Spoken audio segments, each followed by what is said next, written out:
Reality TV show production picking favorites is one of the few universal truths of the world. Every single reality TV show you watch, production is going to have people they like, people they don't like. No matter where you go, that will be the case. That being said, Drag Race UK does it wrong. For US Drag Race, every season or so, they're going to pick someone as their favorite. They'll usually give them like a win, maybe save them from the bottom ones. For example, Gottmik winning the ball, Georges winning the design challenge, Aura winning girl groups. It all is kind of justifiable, it's just very controversial and stirs up a lot of hate. That is not the case for Drag Race UK. Drag Race UK picks their favorites the same as any other production. The issue, though, is that they decide that they will push that favorite forward at all costs. They are going all the way to the finale, or at least like top 4, top 5. They will be saved from the bottom or saved after losing a lip sync as many times as is needed. And the issue with the way the UK does it is that while in the US, someone like Gottmik or Georges could still walk away as like a pretty solid fan favorite, the way the UK production goes about it destroys that queen's reputation in the fan base. So today, I'm going to talk about some specific instances of it and what production should have done instead. So, the first instance of this happening is UK Season 1, Episode 6. It is the advertising challenge, and Baga, Blue, and Cheryl all bomb. In this season, Baga is very much a production favorite, Blue and Cheryl are fan favorites. Production decides that Baga is the one that should stay here, so they put Cheryl and Blue in the bottom, saving Baga very controversially. If production was judging this fully fairly, Baga would go home here, but since she was a production favorite, they decide to save her one more time, sacrificing Blue, the fan favorite of the season. This resulted in a huge mark against Baga's reputation in the fan base that she didn't really recover from, especially considering the egregious favoritism they gave her the second time she competed. A very similar situation occurs in UK Season 2, Episode 8, which is the Comedy Challenge. Ellie Diamond is very much the production favorite. Ahura and Tace are viewed as pretty expendable to production despite being big fan favorites when the season aired. When you factor in the additional storyline between Ahura and Tace that ultimately was going to result in a lip sync between the two, it explains why production thought what they were doing was going to be a good idea. Despite the fact that Ellie Diamond was the clear worst in the challenge and Tace was third best of everyone, they made the incredibly controversial and disliked decision of saving Ellie and leaving Ahura and Tace in the bottom, resulting in Ahura getting eliminated. If I was production, I would say, you know what? We're not going to force this storyline between Ahura and Tace. Tace is safe, and Ahura and Ellie get to lip sync for their lives. UK Season 3 is really where this kind of thing hit a boiling point, starting in Episode 4. Charity, Crystal, and Scarlet all justifiably could be in the bottom. It is the Girl Groups Challenge.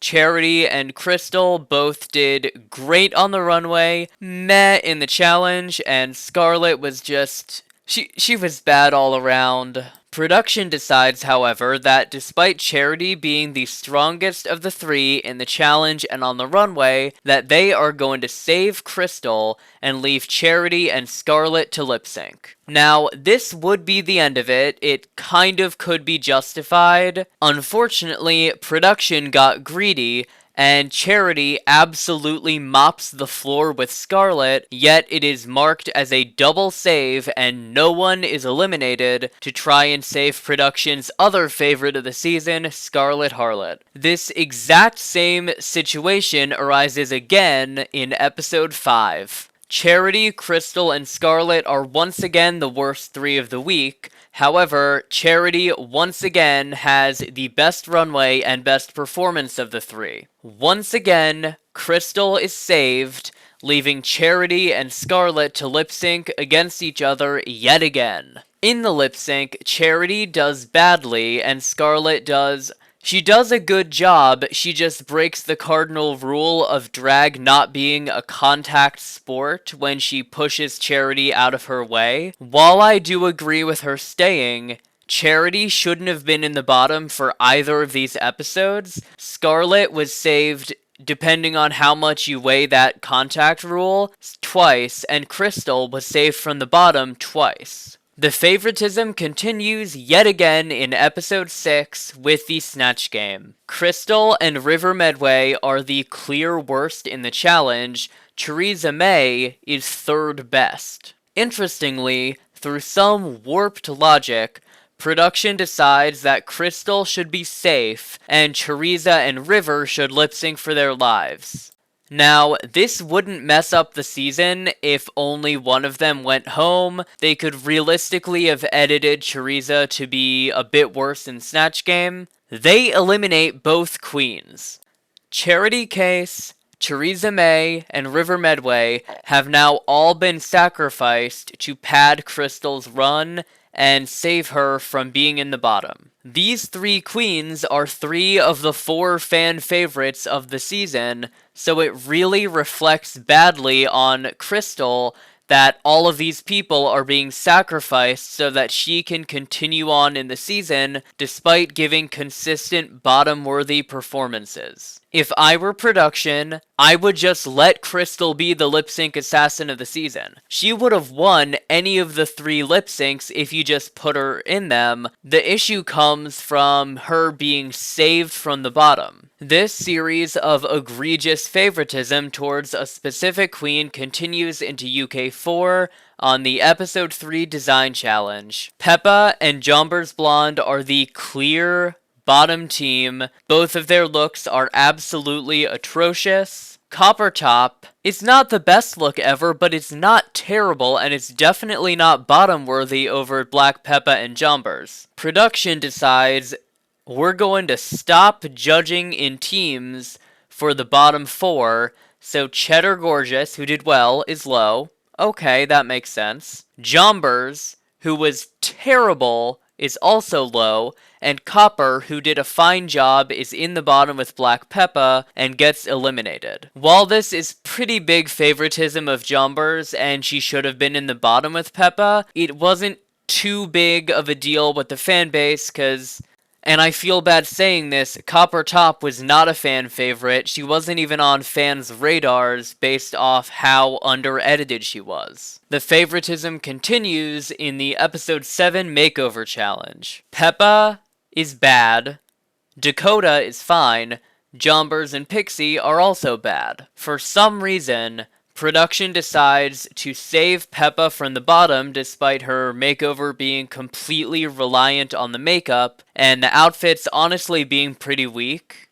Peppa ends up safe. Jombers also ends up safe despite giving us, I don't really know what this is. And while Pixie deserves to be in the bottom for her makeup, Dakota did not deserve to be in the bottom. Her makeup was beautiful, her outfits were beautiful, she did a good job. This was pretty much the end of the season for a lot of people. Dakota was the fan favorite, and it really struck a bad note with people that queens like Peppa and Jombers, who were flopping, ended up being saved over this fan favorite who did a good job. Production decided very early on that the top 4 was going to be Danny Beard, Cheddar Gorgeous, Black Peppa, and Jombers Blonde. They were not willing to make any changes to that. Cheddar and Danny absolutely deserved it, but Peppa and Jombers kinda had to be dragged along to get to that top 4 production was pushing so hard. The final instance of this is UK5 Episode 8 with the Makeover. Yet again, the Makeover has terrible judging. Who'da thought? Dee Dee, Kate, and Tamara are all bad. None of them did a good job here. Production decides to put Dee Dee and Kate in the bottom, which it does kind of make sense. However, that is not the issue with this judging. Tamara is completely safe. That makes sense. You can make a pretty strong argument that she was the best of the three. The issue is that Dee Dee, the production favorite, ends up in the bottom with Kate Butch, the fan favorite, and wins the lip sync. I don't know how unpopular of an opinion this is, but Kate Butch won that lip sync. Dee Dee honestly should have gone home here. She had been bombing the competition, and her makeover was not good. She didn't have a win. It didn't make sense to keep her. Kate should have stayed after this episode, but she was whatever the opposite of a production favorite is, and she found herself in the unfortunate position of being in the bottom with a production favorite. If I were the one judging the season, I would have kept Kate and not just kept dragging Dee Dee along again and again just to keep lip syncing. I really like Dee Dee, but this was her week to go. Ultimately, I don't think production is ever going to change. It just generates too much clout for the show to have these egregious judging decisions. Like, for season 14, the most talked about challenge of that season was the design challenge because Georges won it. If the fanbase keeps giving production the reaction they want, production will never stop rigging episodes to try and get a reaction out of us. Keep in mind that I am fully aware that this video is part of the problem. The final issue that should be touched on here is the fact that UK production just does a bad job of predicting who will be a fan favorite and who won't be. You can tell, based off production's judging, that they never expected queens like River or Dakota to be fan favorites, otherwise they wouldn't have sacrificed them. I'll be talking about this in a few weeks, but it's never a good idea to go out on a limb this hard on predicting who will be a fan favorite and who won't be. Hey, it's Drag Race Rejudged. Do you want gay shit? Well then check out the RuPaul's Drag Race Rejudged YouTube channel and hit subscribe.